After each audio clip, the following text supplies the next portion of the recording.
때로는 학생이 학교를 잘 가다가도 재밌다가도 어느 날인가는 아침에 일어나는데 가기 싫은 날이 있을 거예요. 주부가 식사를 잘 준비하다가 어느 날인가는 아이로 이놈의 밥 좀 준비 안 했으면 좋겠다. 그렇게 하기 싫은 날이 있을 텐데 제가 오늘 조금 그래요, 사실은. 어쩐지 지난주 말씀을 준비하면서 왜 이렇게 말씀 준비가 잘 안 되는지 차라리 좀 누가 와서 좀 대신 설교 좀 해줬으면 좋겠다 그 생각도 했고, 대부분은 그냥 제가 목요일 정도면은 주일 설교를 거기 다 완성을 하는데 목요일날 저녁까지 금요일까지도 끙끙거리는데 이게 잘 안 되는 거예요. 그래서 하루 저녁을 교회 나와서 자면서도 준비했는데 잘 안 돼서 참 어렵게 사실은 섰습니다. 이런 심정으로 제가 섰으니까 저를 위해서 기도 좀 한 1, 2분 동안 하고 오늘 말씀 듣겠습니다. 하나님께서 이 시간 주의 종을 통해서 들려주는 말씀이 하나님께 주시는 말씀으로 들려지게 하시고, 또한 말씀을 전하는 주의 종을 붙잡아 주셔서 우리에게 합당한 말씀 달라고 함께 기도하고 말씀 듣겠습니다. 같이 기도하겠습니다. 오 주님, 오늘 저희들 불러주셔서 하나님 앞에 예배드립니다. 이 시간 하나님 말씀을 듣는 시간입니다. 하나님, 저희들이 어떤 말씀을 하셔도 우리가 듣겠습니다. 내게 말씀하여 주시옵소서. 오 주님, 그런 마음을 가지고 듣는 시간 되게 하시옵소서. 특별히 예배를 방해하고 우리가 말씀 듣는 것을 방해하는 악한 마귀 사탄 더러운 것들은 틈 못하게 하시고 성령께서 함께 하시기 원합니다. 이 종 부족하지만 지금까지도 이 종을 사용하신 것 감사합니다. 하나님, 이 종을 이 시간에도 사용하여 주시옵소서. 내 지식으로 내 경험으로 증가하지 않게 하시고 하나님께도 주시는 말씀으로만, 하나님께도 주시는 능력으로만 오 주님 증가할 수 있도록 도와주시기를 합니다. 하나님께서 참으로 아론에게 미리 말씀하시고 바로에게 보내지 않았습니까? 아론에게 주셨던 말씀, 모세 입술에 주셨던 말씀을 이 종에게 해주심으로 말미암아 하나님께 주시는 말씀으로만 증거해서 함께 은혜 받는 시간이 될 수 있도록 주여 도우시옵소서. 성령 하나님께서 이 시간에 우리 위에 운행하여 주시고 하나님께 일하시는 시간 되기를 합니다. 그래서 이 시간에 귀한 역사가 나타나게 하시고 말씀의 능력에 나타나는 귀하고 복된 시간 될 수 있도록 주여 도와주옵소서. 악한 것들은 절대로 방해하지 않게 하시고 성령께서만 일하시옵소서. 예수님 이름으로 기도합니다. 아멘. 지난주까지 룻기를 한 2달에 걸쳐서 우리가 살펴보았습니다. 오늘은 겉사람과 속사람이라는 제목을 가지고 말씀을 생각해 보려고 하는데요, 우리가 신앙생활을 하다 보면 일반 사회에서는 잘 쓰지 않는 그런 말들이 이 교회 안에서는 신앙생활 하면서는 쓰는 말들이 많이 있어요. 그런데 그런 말들이 때로는 신앙생활 하면서 우연하게 알아가는 경우, 알려지는 경우도 있습니다만 때로는 저게 무슨 말일까? 교회 나와서 신앙생활을 오래 했음에도 불구하고 저게 무슨 말일까? 잘 모르는데도 불구하고 남들에게 묻기도 참 어려운 일들이 있어요. 그걸 물었다가 저 사람이 나를 어떻게 볼까? 나의 믿음 있음이 소위 말해 들통나는 것 같기도 하고, 내가 그래도 오랫동안 신앙생활을 했는데 그것 정도도 모르느냐고 핀산을 들을까 봐 내놓고 얘기하기 곤란한 말들이 있습니다. 그런 말들 중에 오늘 우리가 생각해 보려고 하는 겉사람과 속사람도 그런 말 중에 하나가 아닐까, 그런 생각을 해봐요. 그래서 오늘은 오늘 본문에서 고린도후서 4장에서 말하고 있는 것처럼 겉사람과 속사람은 무엇을 가리키는가, 또한 겉사람의 또한 속사람의 특징은 무엇인가, 또한 하나님께서는 우리를 어떻게 겉사람과 속사람 이끌어 가시는가, 이렇게 크게 3가지로 나눠서 함께 생각해 보면서 은혜를 나누려고 합니다. 자, 그러면 첫째로 겉사람과 속사람이라는 건 무엇이냐? 그게 무엇인가 알아야 될 거 아니에요. 분명히 오늘 우리가 같이 보았던 고린도후서 4장 16절에서는 겉사람을 얘기하고 있고 속사람을 얘기를 해요. 이 겉사람과 속사람을 크게 저는 세 가지로 나눠서 생각해 보려고 합니다. 성경에서 말하고 있는 겉사람과 속사람이 있고, 또한 일반 사회에서 말하고 있는 겉사람과 속사람이 있어요. 또한 성경에서도 겉사람과 속사람을 두 가지로 나눠서 얘기를 합니다. 그래서 성경에서 말하고 있는 겉사람과 속사람 두 가지, 일반 사회에서 말하는 겉사람과 속사람, 이렇게 나누어서 겉사람과 속사람은 무엇을 얘기할까 나눠보려고 합니다. 이것은 사람을 어떻게 나누느냐, 사람을 어떻게 보느냐에 따라서 이 겉사람과 속사람을 보는 어떤 관점이 달라질 수 있어요. 이 부분은 제가 작년 성막을 하면서 사망에 이르는 죄와 사망에 이르지 않는 죄를 하면서 잠깐 제가 한번 다뤘던 적이 있어요. 그때 아마 여러분들 기억하실려나 모르겠는데, 인간을 어떻게 나누느냐, 어떤 분들은 세 부분으로 나눕니다. 어떤 분은 두 부분으로 나누는 분도 있어요. 성경에 보면 세 부분으로 나눠서 어떻게 얘기하냐면 영과 혼과 육이다, 그렇게 얘기를 합니다. 이것을 가르쳐서 인간을 나눌 때 3분설 그렇게 얘기를 해요. 이게 데살로니가전서 5장이나 히브리서 4장에 보면 성경에서 이렇게 말하고 있습니다. 한번 성경을 먼저 보죠. 데살로니가전서 5장 23절에서 이렇게 얘기를 합니다. 같이 보지요. 평강의 하나님의 친히 너희를 온전히 거룩하게 하시고 또 너희의 온 영과 혼과 몸이 우리 주 예수 그리스도께서 강림하실 때에 흠없게 보존되길 원하노라. 아멘. 자, 히브리서 4장 12절에서는 또 이렇게 얘기를 합니다. 같이 한번 보지요. 하나님의 말씀은 살아있고 활력이 있어 좌우의 날선 어떤 검보다도 예리하여 혼과 영과 및 관절과 골수를 찔러 쪼개기까지 하며 또 마음의 생각과 뜻을 판단하나니. 아멘. 자, 여기 데살로니가전서 5장이나 히브리서 4장 12절에 보면 우리를 어떻게 나누느냐면 영과 혼과 몸을 다른 말로 육체다 얘기할 수가 있죠. 또 히브리서 4장에서도 혼과 영과 관절과 골수 그렇게 얘기를 합니다. 관절과 골수라고 하는 것은 몸 혹은 육체다 그렇게 얘기할 수 있죠.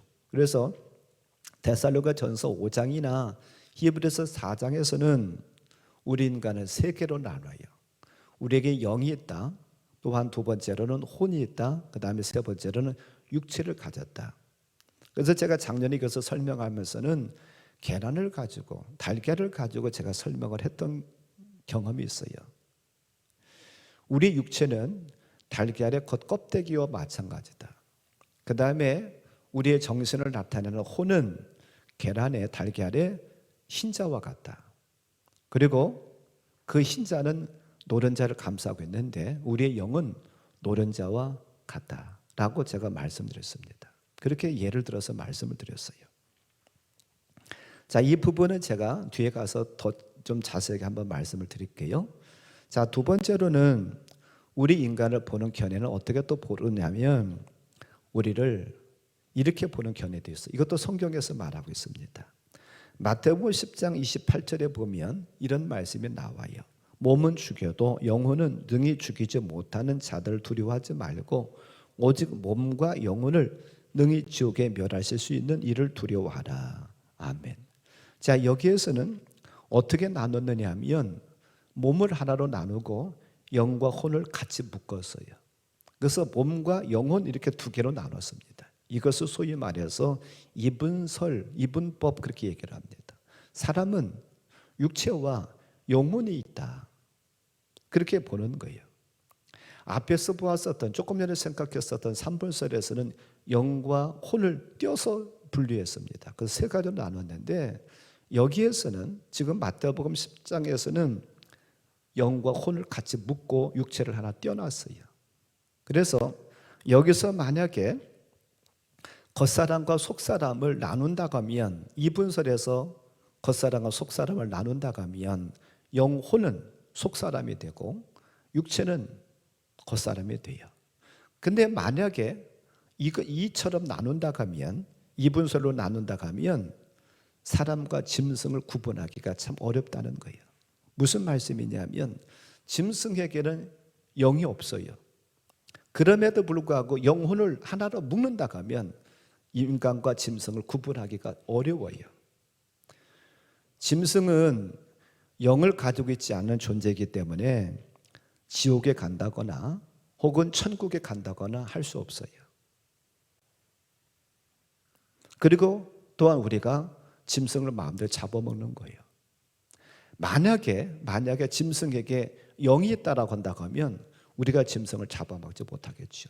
같은 영적인 존재이기 때문에. 자, 그래서 두 번째 견해는 우리의 육체를 둘로 나누고 겉사람인 육체를 겉사람이다. 또한 그 육체가 감싸고 있는 영혼을 하나 묶어서 속사람이다. 그렇게 나눌 수 있어요. 앞에서 보았었던 영과 혼과 육으로 나눴던 삼분설로 얘기한다고 하면 영이 속사람이고 혼과 육체가 겉사람입니다. 자, 세 번째로 어떤 또 견해도 있느냐 하면 사회에서 일반적으로 이 세상에서 우리 인간을 나누는 그런 견해예요. 이 견해는 조금 전에 말씀드린 이분설과 거의 비슷합니다. 그런데 세상에서 말하는, 사회에서 말하는 사람을 나누는 것에서는 영이 빠져 있어요. 그들은 영에 대해서는 얘기하지 않습니다. 그냥 우리의 몸, 우리의 정신 그 정도만 나누지, 그들은 우리가 소위 말하는 속사람을 얘기하는 영에 대해서는 별로 관심이 없어요. 영에 대해서는 거의 얘기하지 않습니다. 자칫 잘못하면 영에 대해서 얘기한다고 하면 저 사람이 이상한 사람이야 라는 취급을 받을 경우도 있어요. 자, 세상에서 뭐라 그럽니까? 보통 이런 얘기를 합니까? 이런 얘기를 해요. 저 애는 나이는 어린데 속은 깊어, 애늙은이 같아, 이렇게 얘기를 해요. 그러면 아이를 얘기할 때 속이 깊다라고 하는 얘기는 뭐가 깊다는 얘기예요? 정신을 얘기를 하는 거죠. 생각을 얘기를 하는 거죠. 저 사람의 생각이 깊어, 마음이 깊어, 그런 얘기죠. 그렇기 때문에 이 사회에서는, 일반 세상에서는 우리의 마음을 가리켜서, 우리의 정신을 가리켜서 속사람이다라고 얘기를 해요. 저 사람은 겉으로 보기는 굉장히 차갑게 느껴지는데 마음은 따뜻해, 그런 말을 보통 해요. 이것도 거의 같은 얘기죠. 겉은 차갑게 느껴지는데 겉은 뭐예요?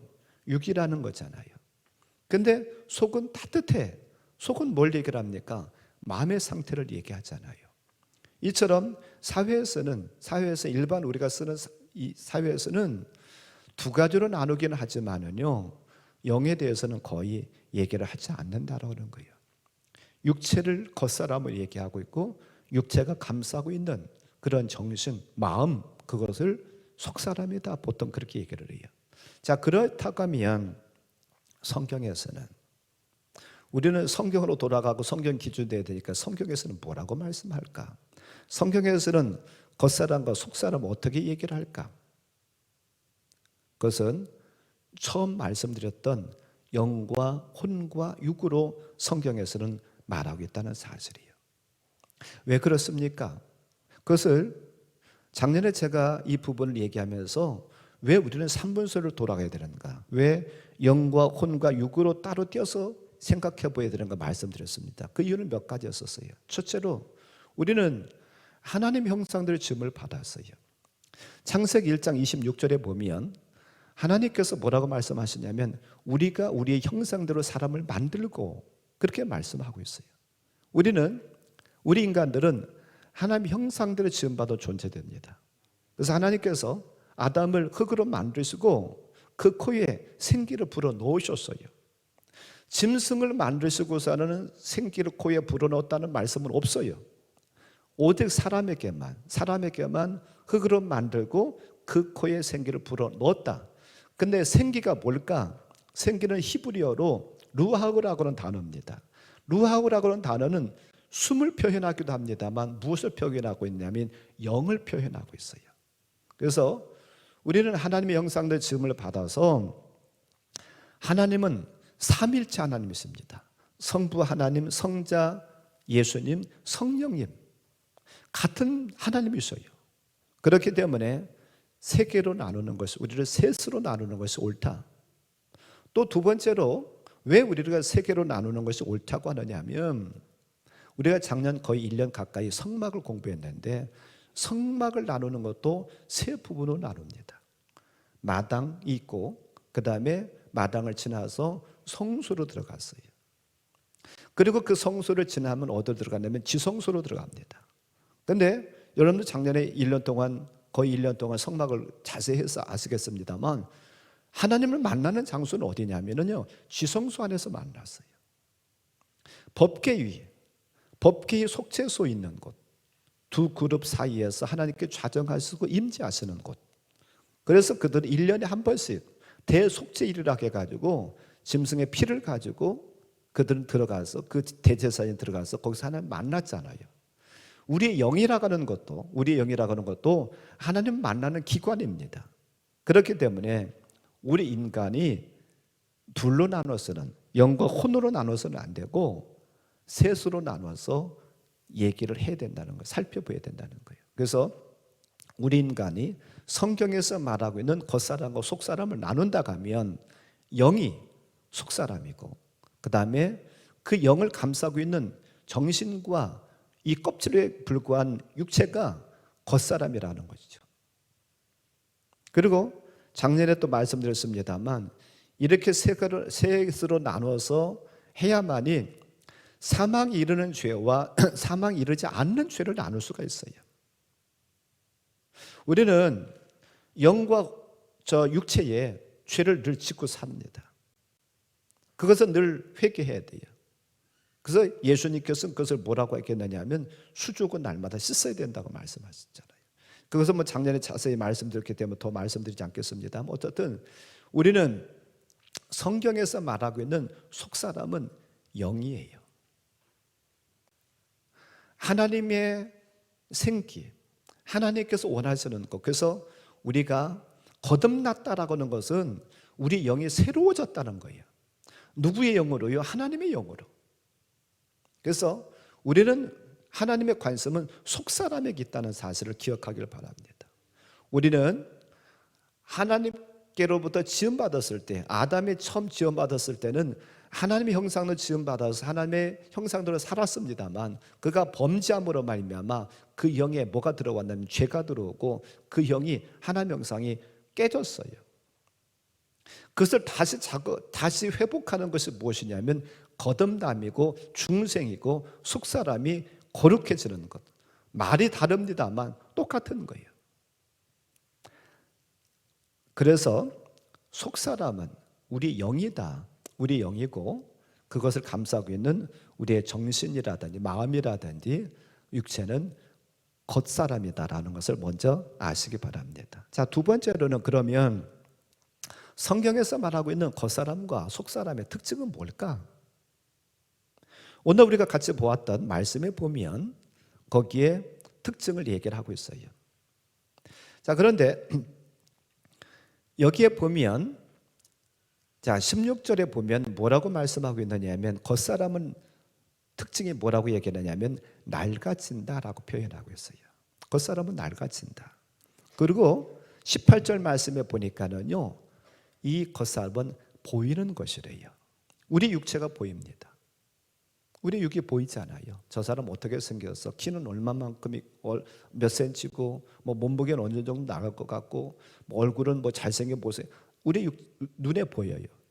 그런데 문제는 보이는 것은요, 영원하지 않대요. 보이는 것은 잠깐이다라고 얘기를 하고 있어요.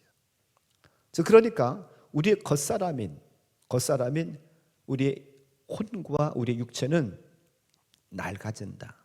전해 성경에서는 후패한다 그렇게 표현해놨어요. 후패한다, 낡아진다. 그 다음에 보이는 것이고 잠깐이다. 그러면 낡아진다라고 하는 말은 어떤 표현일까? 낡아진다라고 하는 이 말은요, 헬라어로 디아푸데이라고 하는 단어입니다. 디아푸데이라고 하는 단어인데, 이 단어는요, 파괴하다, 망하게 하다, 깨지다, 멸망시키다, 이런 뜻을 가지고 있어요. 자, 이것을 더 좀 생각해 보면은요, 낡아진다, 망한다, 파괴된다, 멸망시키다.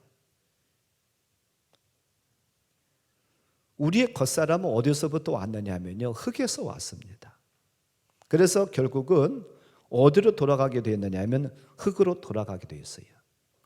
우리의 이 육체는 어디를 향하고 있느냐 하면요, 땅을 향하고 있습니다. 어찌 보면 내려가는 인생이에요. 내려갑니다. 우리 육체를 성경에서는 장막에다가 비유하기도 했어요. 오늘 우리가 봉도가 그 다음 절에 보면 5장 1절 말씀에 보면 같이 한번 봅니다.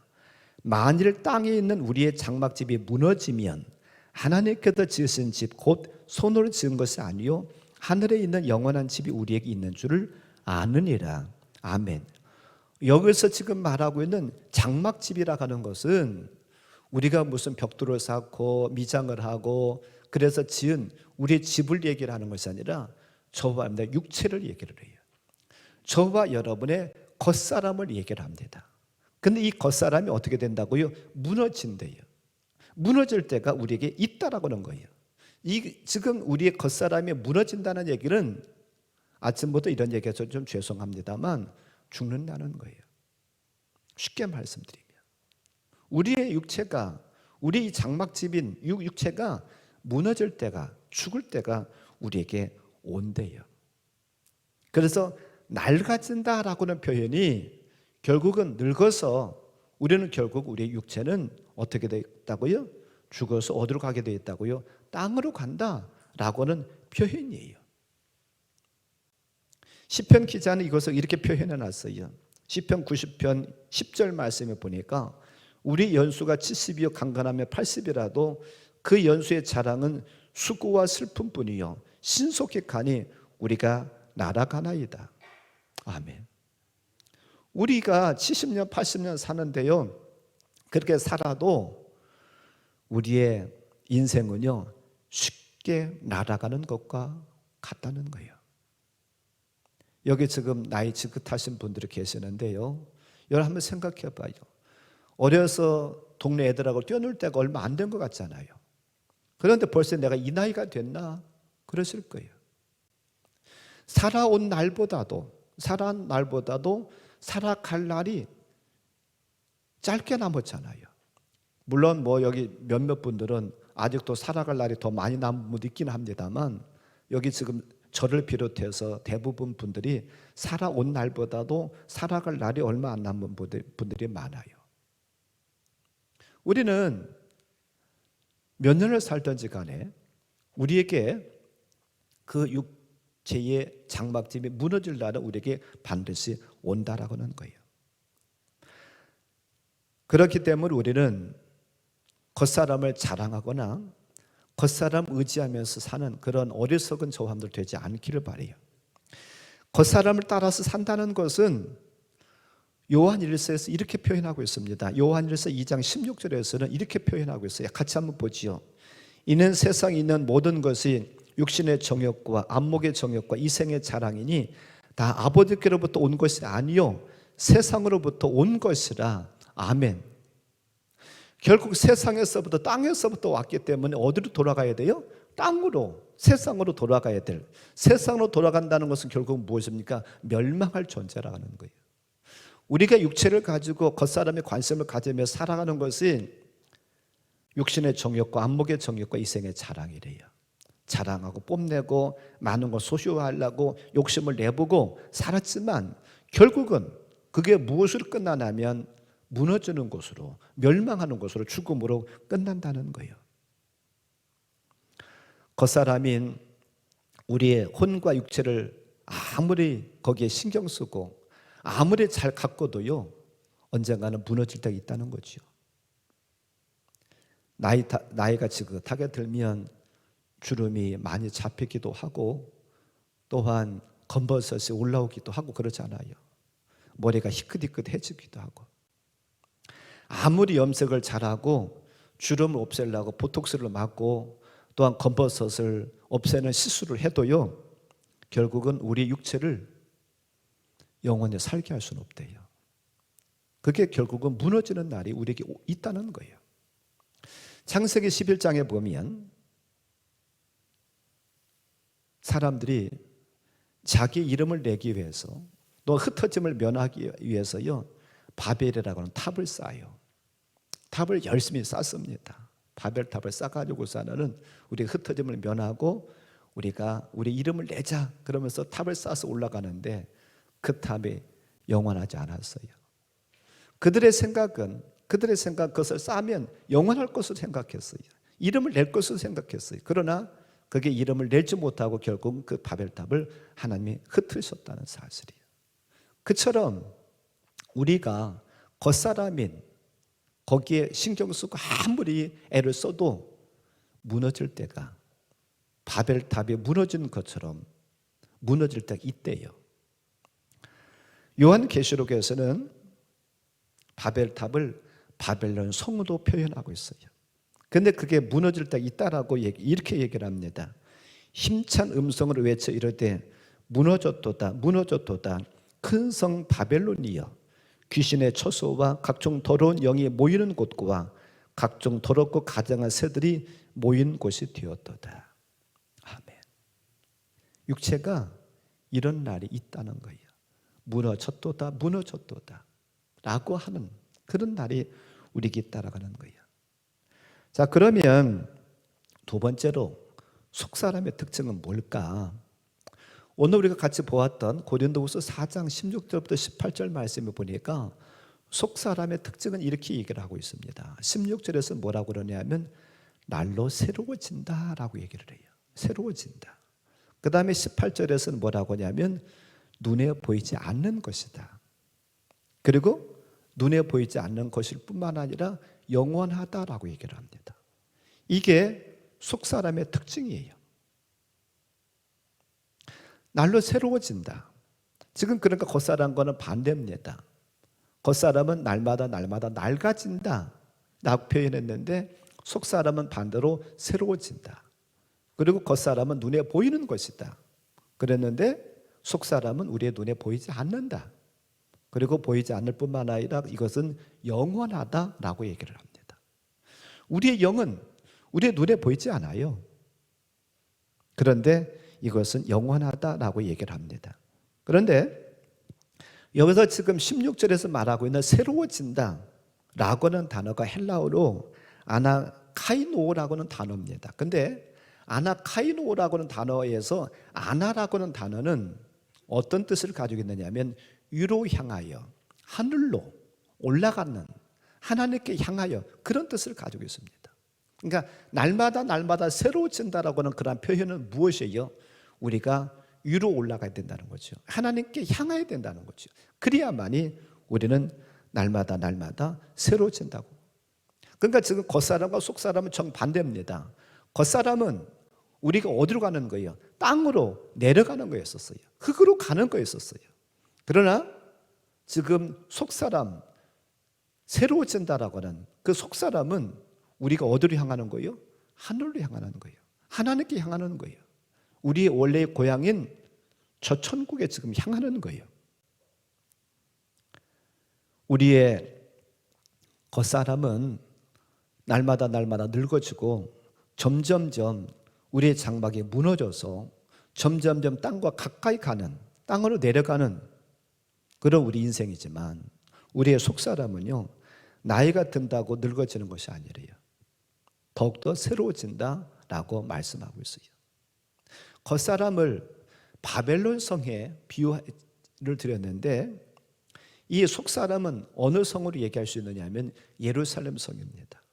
근데 이 예루살렘 성도요, 새 예루살렘 성.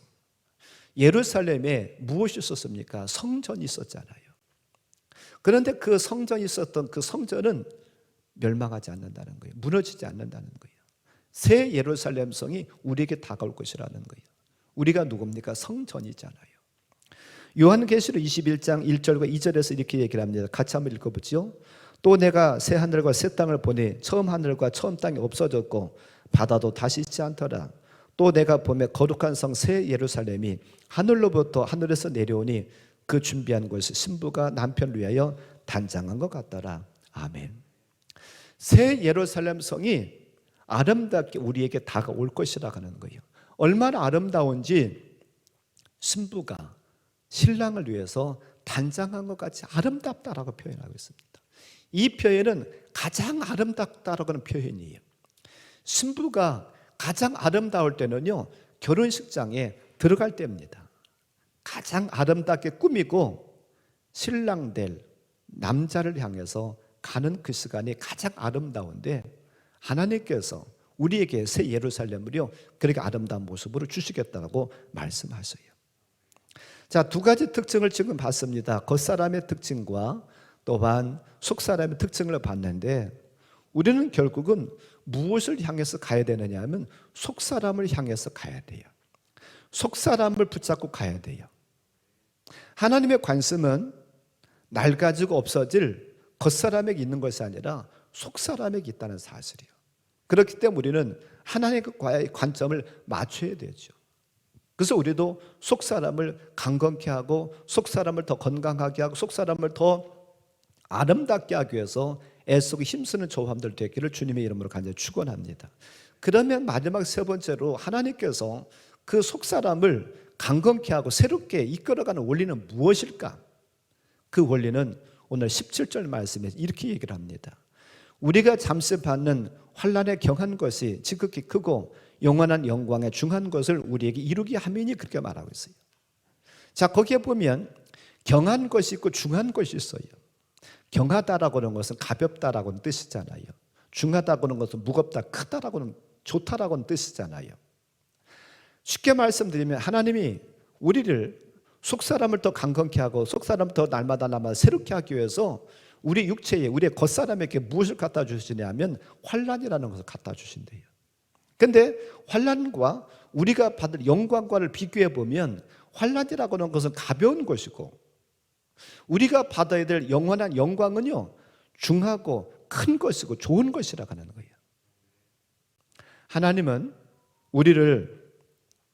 우리에게 어떤 것에 관심 갖고 계시느냐 하면 우리의 겉사람이 좋아지고 우리의 겉사람이 잘 사는 것, 거기에 관심 갖고 계시는 것이 아니라 우리의 속사람이, 우리의 영에 하나님 관심 갖고 계시대요. 그래서 우리가 영적으로 거듭나고 하나님의 영이 접붙임 받아 가지고 우리가 하나님의 사람이 되기를 원하신다라고 하는 거예요. 그래서 우리가 때로는 하나님께 우리에게 환난을 갖다 주신다는 거예요. 그래서 오늘 이 말씀을 통해서 우리가 생각해 본다 하면 환난이 도리어 우리에게 축복입니다. 우리 육체로는 우리의 겉사람에게는 환난이라고 하는 것은 고통스러운 것이 있을지 모르지만 우리의 속사람에게는요 도리어 그것이 복이라고 하는 거예요. 사사기에 보면은요 여호수아서가 끝나고 바로 사사기로 넘어갑니다. 출애굽 시대나 여호수아 시대에는 강력한 영적인 지도자가 있었어요. 모세라고는 강력한 지도자, 또한 여호수아라고는 강력한 지도자가 있어서 그들을 따라서 그들이 신앙생활을 했었습니다. 그런데 사사기에 넘어가면 여호수아가 죽고 그 다음에 사사기에 넘어가면 강력한 영적인 지도자가 나오지를 않아요. 그러다 보니까 사사기에 보면 왕이 없으므로 사람의 속에는 좋은 대로 살았다라고는 표현이 있습니다. 그래서 그들은 하나님을 섬기기보다도요 눈에 볼 때에 아름답게 보이는 것, 그런 것들을 따라갑니다. 그래서 그들은 하나님보다 우상을 더 섬겨요.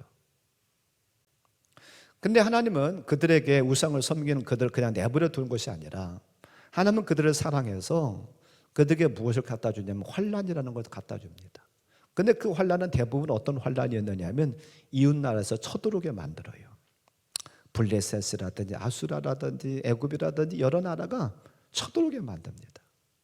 그러면 그때서야 이스라엘 백성들이 하나님 앞에 회개해요. 하나님, 우리가 하나님을 떠나서 죄짓고 우상 숭배하고 이방신을 섬긴 거 죄졌습니다.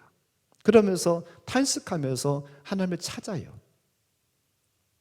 그럴 때 하나님은 하나님의 뜻을 돌이키시고 한 지도자를 세웁니다. 그 지도자가 누구냐면 사실은 사사예요. 그게 사사들이에요. 그래서 그 시대마다 하나님께서 사사를 세우고 그 지도자를 앞장세워 가지고서는요 전쟁에 나가서 싸워요. 그리고 하나님께 개입하시고 하나님께 도와주심으로 말미암아서 그 전쟁은 승리합니다. 그래서 이스라엘 백성들에게 본다고 하면, 사사기를 통해 이스라엘 백성들 통해서 본다고 하면 그들에게 이웃 나라가 쳐들어오게 하는 것이 도리어 그들에게 복이었다는 거예요. 왜요? 쳐들어오지 않았다고 하면 계속해서 그들이 이방신을 섬기고 우상을 섬겨가면서 멸망했을 거니까. 마치도 부모가 아이를 기를 때에 왜 부모가 아이에게 잔소리합니까? 야단칩니까? 그 자녀를 죽이기 위해서 야단치는 건 아니잖아요.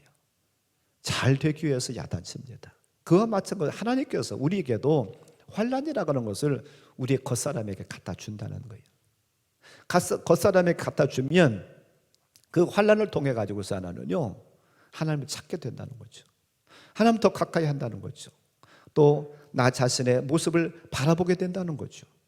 그래서 속사람이 더 강건케 된다고 하는 거예요.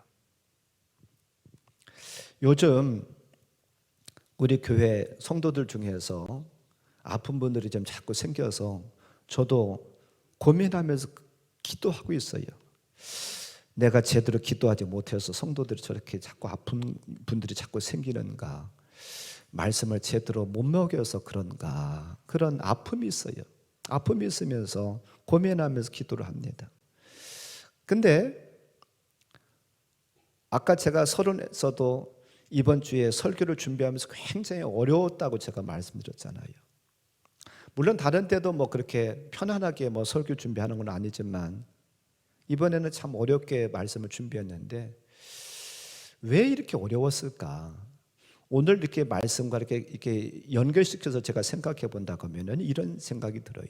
어떤 깨달음이 하나님께로부터 오느냐 하면, 말씀을 편하게 준비했다고 한다고 하면 네 힘으로 전하는 거 아니냐, 그런 생각을 할 수 있을 것 같아요.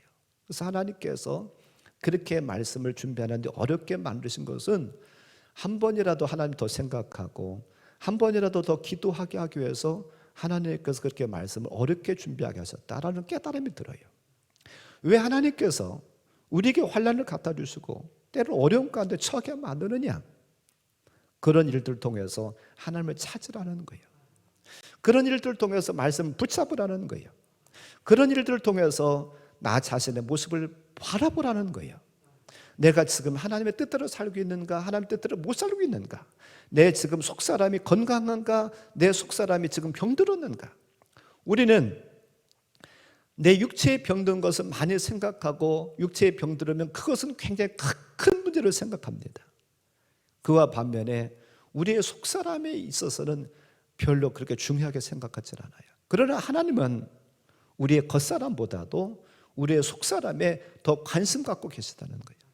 우리 겉사람은 결국은 조금 더 사냐, 조금 덜 사냐, 조금 편안하게 사냐, 조금 힘들게 사느냐, 그것의 차이지, 언젠가는 앞에서 말씀드린 것처럼 우리의 육신의 장막집은 무너질 때가 와요. 그러나 우리의 속사람은 무너지지 않는다고 그랬어요. 없어지지 않는다고 했어요. 영원하다라고 분명히 성경에서 말씀하고 있어요.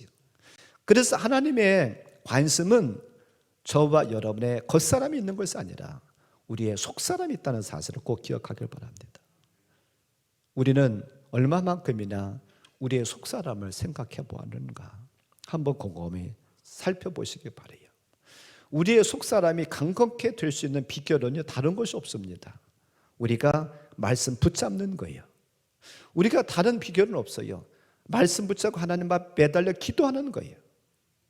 아이들이 편안하고 건강할 때는 엄마 아빠 찾지 않습니다. 그런데 배고프면 엄마 아빠 찾아요. 병들면 엄마 아빠 찾아. 하나님께서 하나님을 찾기 원하세요. 그게 결국은 하나님과의 관계인데, 하나님과의 그 관계가 가까워지는 것이 결국은 저와 내 속사람이 강건해지는 거예요. 우리는, 저와 여러분들은 말씀 붙잡고 기도하기를 바라요. 헌신과 충성과 찬양의 자리를 멀리하지 않기를 바랍니다. 헌신을 통해서 또한 충성을 통해서 우리의 속사람이 건강하게 돼요. 하나님께 감사하면서 찬양하면서 하나님께 더 가까이 가게 됩니다. 왜 하나님 우리에게 환난을 갖다 주셨을까? 왜 하나님께서 그렇게 하실까? 우리의 속사람을 다루시기를 원하시는 거예요. 우리의 속사람을 세우기를 원하시는 거예요. 우리는 이 땅에서 누구를 큰 자로 여깁니까? 많이 배운 사람을 큰 자로 여깁니다. 권력을 많이 갖고 있는 사람은 큰 자로 여겨요. 돈이 많은 사람은 큰 자로 여깁니다. 그러나 하나님께서 보시는 큰 자는 누구냐면 속사람이 건강하고 속사람이 큰 사람을 하나님은 큰 자로 여기셔요. 그렇기 때문에 우리는 겉사람을 어떻게 하면 더 키울까가 아니라 속사람을 어떻게 키울까 우리는 애쓰길 바랍니다. 그것은 기도하고 찬양하고 말씀 보고 헌신하고 충성하고 할 때에 예배를 소중하게 여길 때에 우리의 속사람은 커나가게 돼 있어요. 아무쪼록 이렇게 우리의 속사람을 키우셔서 주님께서 보실 때에 주님이 기쁘신 그런 저함들 되길 바랍니다. 우리의 속이 꽉 차가지고 야 내가 너를 보면 너무나도 기뻐. 너의 속사람을 보면 내가 나를 사랑하는 거 보면 내가 너무 기뻐. 우리가 우리의 속사람을 간곡히 해서 주님을 춤추시게 했으면 좋겠어요. 주님이 너무 기뻐서 춤추시면 너무 좋겠어요. 그리고 이 다음에 주님 앞에 서는 날, 야 수고했다, 수고했다. 너 속사람 키우느라고 수고했어, 애썼어. 그러면서 주님을 기쁘시게 하고, 야 너와 나와 함께 많은 고을들을 차지하고 많은 고을들을 나와 함께 다스리자. 그런 축복의 말씀을 듣는 저와 여러분들 되시기를 주님의 이름으로 간절히 축원합니다. 오늘 말씀 붙잡고 한 1분만 같이 기도하겠습니다. 하나님, 내가 겉사람에 관심 두고 살지 않았었습니까? 이제는 속사람에 관심 두고 속사람을 더 키우기 위해서 애쓰고 살게 해주세요. 그래서 더 기도하게 하시고 말씀 붙잡게 해주시고 충성의 자리, 헌신의 자리 놓치지 않게 해주세요. 할 수 있는 능력을 주세요. 함께 기도하겠습니다.